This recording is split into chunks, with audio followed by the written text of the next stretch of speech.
Seriously? What is this? She can't even make a decent meal. The voice of the mother-in-law echoes in the kitchen. Hey, that's way out of line. Talking back is pointless. Don't you dare talk back to your mother-in-law. Even with a husband who defends his mother, there's no one on the wife's side. I wanted to end this life, but I had given up on thinking about it. My name is Alicia. I'm 32 and work as a nurse at a local hospital. Married for 5 years now, we want kids, but it's just not happening when we want it to. Working at a general hospital means night shifts, and I'm feeling my age. Should I change jobs? I've been thinking about it a lot lately. There are other nursing jobs. I don't have to work at this busy hospital. A colleague who quit when she got married is now working reception at a clinic near her home. I'm so jealous. I never really considered quitting or changing jobs when I first got married. My husband, Dustin, wanted me to focus on housework, but I was stubborn. I was afraid I wouldn't be able to go back to work if I quit. Now, all my close colleagues are on maternity or parental leave, and I'm left to pick up the slack. Before I knew it, I've climbed the ranks to become second in command. It's fulfilling to be trusted with hospital-wide responsibilities. But there's a biological clock ticking. Shouldn't we think about having kids? I once suggested this to Dustin, but he brushed it off. Sure, when the mood strikes. Dustin and I are the same age. We met at a party when we were 25. He was always considerate, a real gentleman. He works at a major ad agency, so he's always well-groomed and has a lovely smile. I fell for him instantly, and we started dating after a few dinners. Everything was smooth sailing until we got married 2 years later. Now he's gained weight and rarely smiles. We both have our flaws, but are we really a couple if we're just sharing a bed? We hardly have time for meaningful conversations. The only way out of this rut is to have a child. That's what I've been secretly thinking. Recently, another issue has come up. Mother-in-law moved in, and we never even agreed to it. It started about 3 months ago when my father-in-law passed away from a long-term illness. Mother-in-law, who lived just a 5-minute drive away, started visiting us more often. That's all there is to sympathy. That would have been fine, but her visits became longer and more frequent.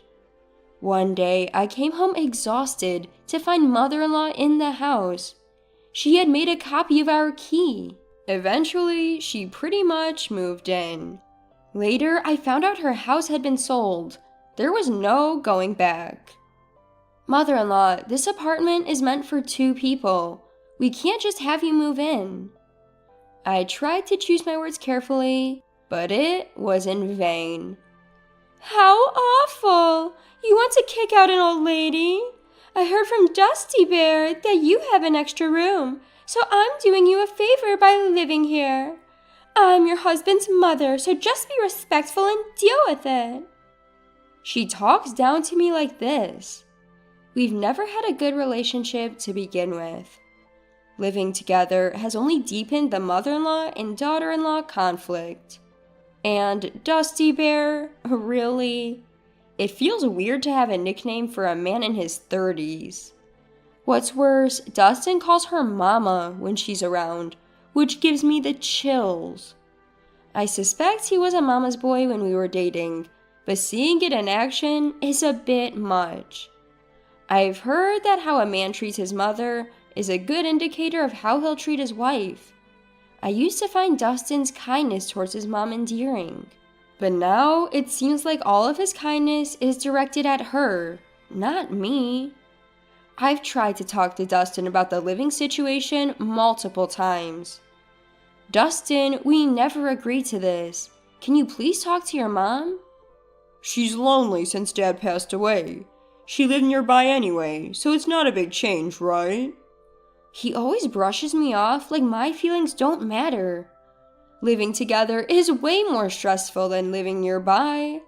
I'd even be okay if she rented the apartment next door, but sharing a 2-bedroom is unbearable. I wish we could move to a place where we don't have to see each other all the time. Both Dustin and I have full-time jobs, so it's not like we're strapped for cash. We just haven't found the time to move.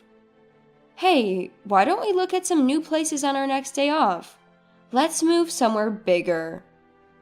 You're the one who said we should save for when we have kids, remember? Stop changing your mind. Besides, I'm fine with this living arrangement. Aren't you benefiting from Mom helping out around the house? You're fine because she's your mom. I wanted to scream, but what's the point? In the end, we've gotten nowhere, whether it's about moving out or living together. Today, I came home from work to more demands from mother-in-law. There's a Halloween tea party at Glenda's house next Tuesday. Can you prepare some treats? Next week, my shifts won't allow me to go shopping. Could you buy the ingredients yourself? I declined as I looked at my work schedule for the week. She has both the time and money, so why make such a request? Mother-in-law smirked and said, "Store-bought treats would be embarrassing. Homemade is the way to go. That way we won't have duplicates." Oh, you mean the ingredients. What are you planning to make? My schedule won't allow me to go shopping. Before I could finish, mother-in-law cut me off.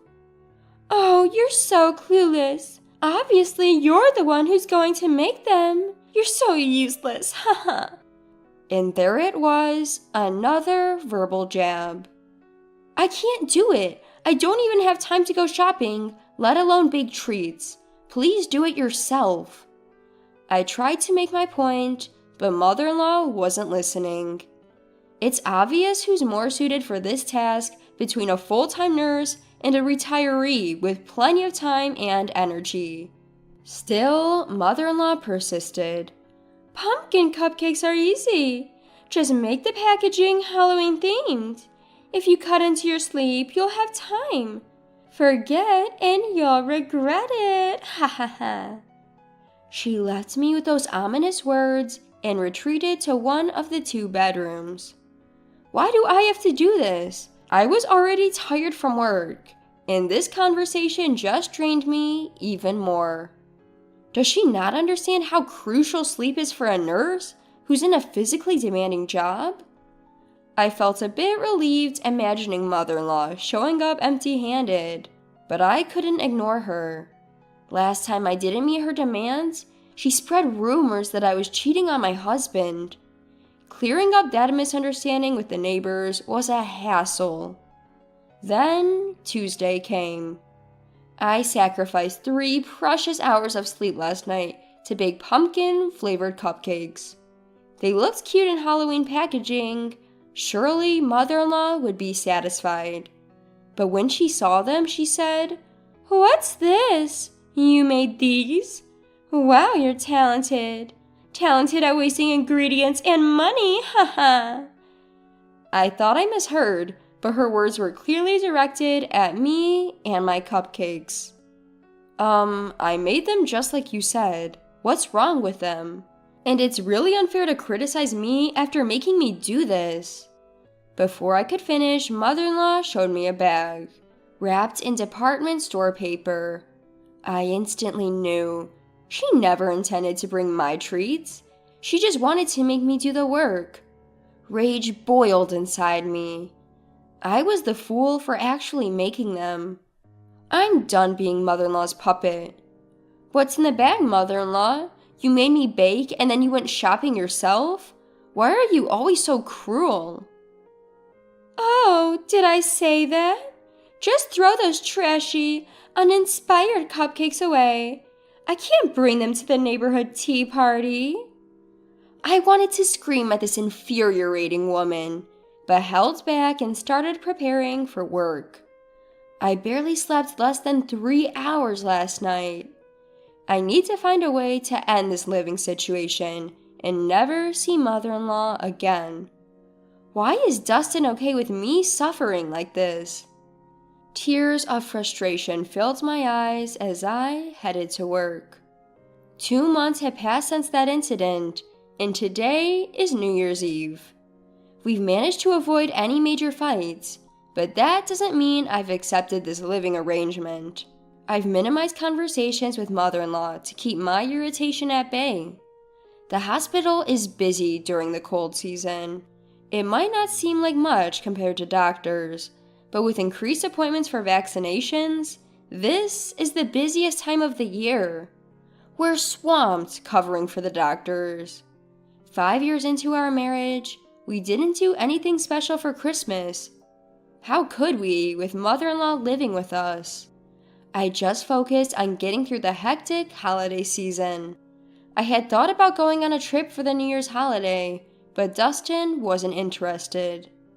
Let's just relax at home during the long holiday. Why don't you take a break too, Alicia? Just then, mother-in-law walked into the room, her eyes lighting up. It's New Year's Eve today. You've prepared a special breakfast, right? You wouldn't skip that, would you? Both Dustin and I were taken aback. We usually went to his parents' house to make a special breakfast together. When I asked a month ago if we were doing it at our place this year, mother-in-law had said, I'll make it myself this year. There's less to prepare since your father passed away. Looks like we've been duped again. Dustin, who should have heard that conversation, said, Mama, we can relax this year. Alicia, better start cooking or we'll have nothing to eat. What irresponsibility! Wait, mother-in-law said she'd make it, but do we even have the ingredients? Both of them played dumb. If only mother-in-law, who usually takes the lead in making the special breakfast, would help. Ugh! Of all times, she brings this up on New Year's Eve when stores close early. I rushed to 3 different supermarkets. Even 24-hour stores were running low on supplies because of last-minute shoppers. Dustin and mother-in-law were happily watching year-end specials in the living room. While I was cooking, Dustin asked, What about seafood dishes? I checked the time. New Year's was just an hour away. With pots on the stove filled with meat and beans, takeout was the only option. Sorry, I'm swamped. Can you go get some takeout seafood? Dustin, who had no intention of going out, left reluctantly. I wouldn't be surprised if he didn't bring back anything for me. And why does he want seafood this year? We never focused on it before. As expected, Dustin returned with seafood for just the 2 of them. Here I am making sure we have something to eat, and he's blatantly setting plates for the living room. He didn't even offer to help, knowing I was struggling to make everything myself. Making a special breakfast takes a lot of time and effort. I was able to do that by preparing it in advance, and I was really tired of making it in a hurry.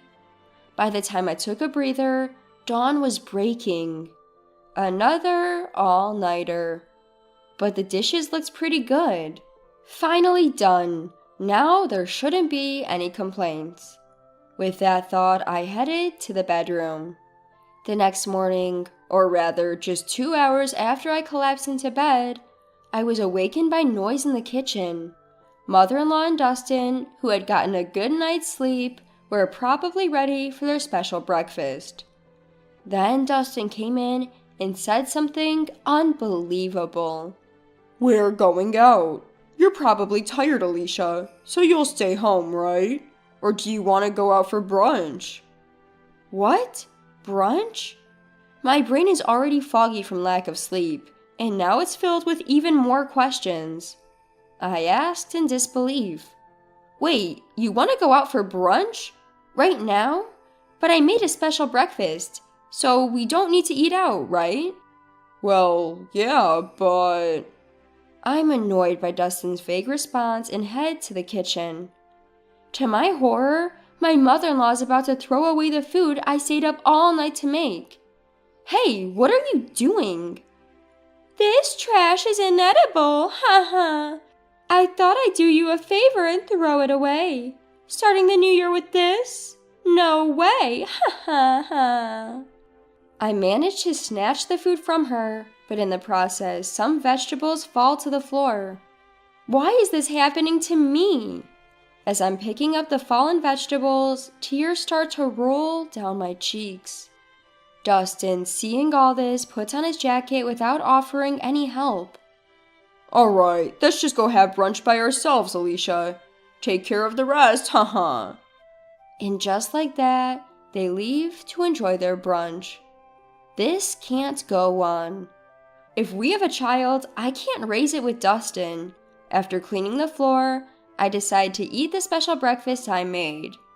It's not bad if I do say so myself. Sure, it might not be as good as the special breakfast my mother-in-law makes every year, but considering I made it in a hurry, it's decent both in taste and appearance. As I'm eating, the intercom rings.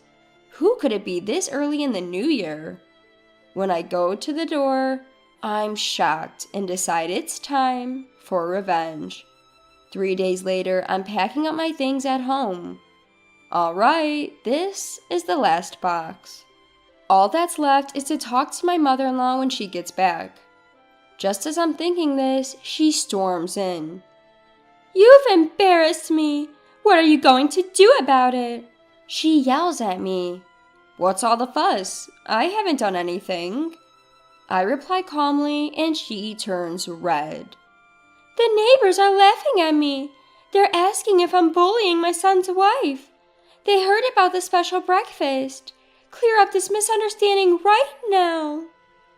I didn't spread any rumors, but isn't it all true? Haha. It seems the gossip-loving neighbors have spread the word about the New Year's meal. And what about Halloween? They think I wasted the treats you made. Now no one will invite me for tea.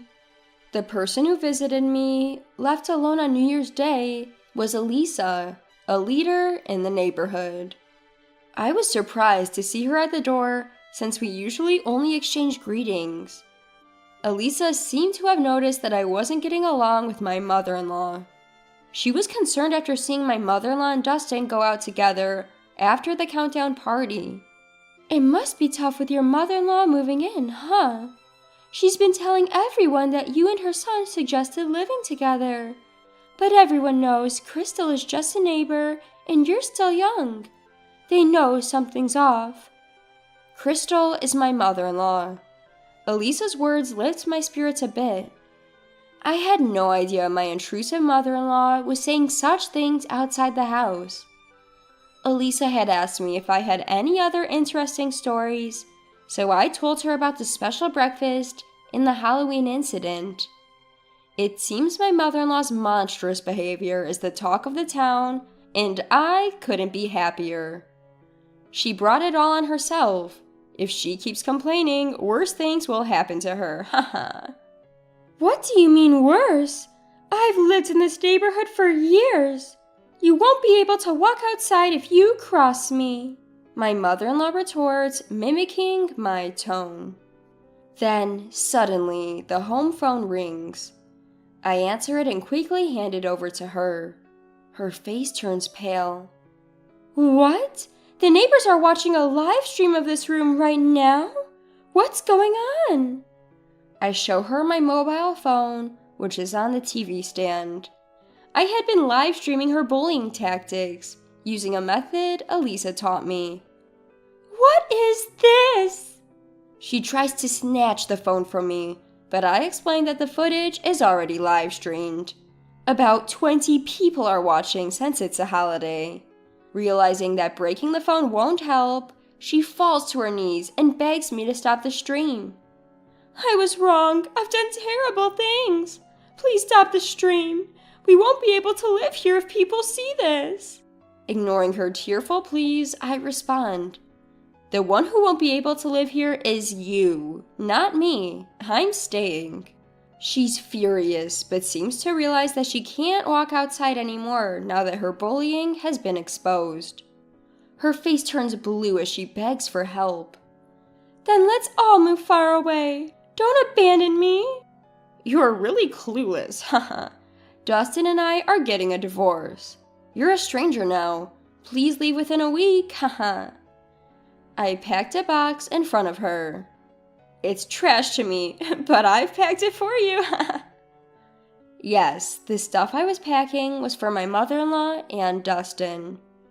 I had already discussed divorce with Dustin last night and had him fill out the paperwork.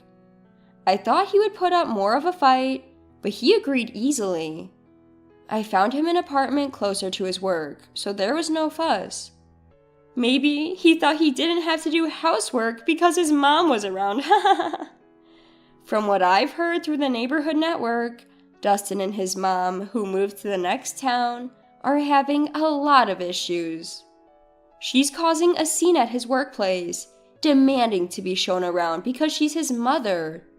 This has led to rumors about them being a weird mother-son duo, affecting Dustin's chances of promotion and causing him public and private humiliation.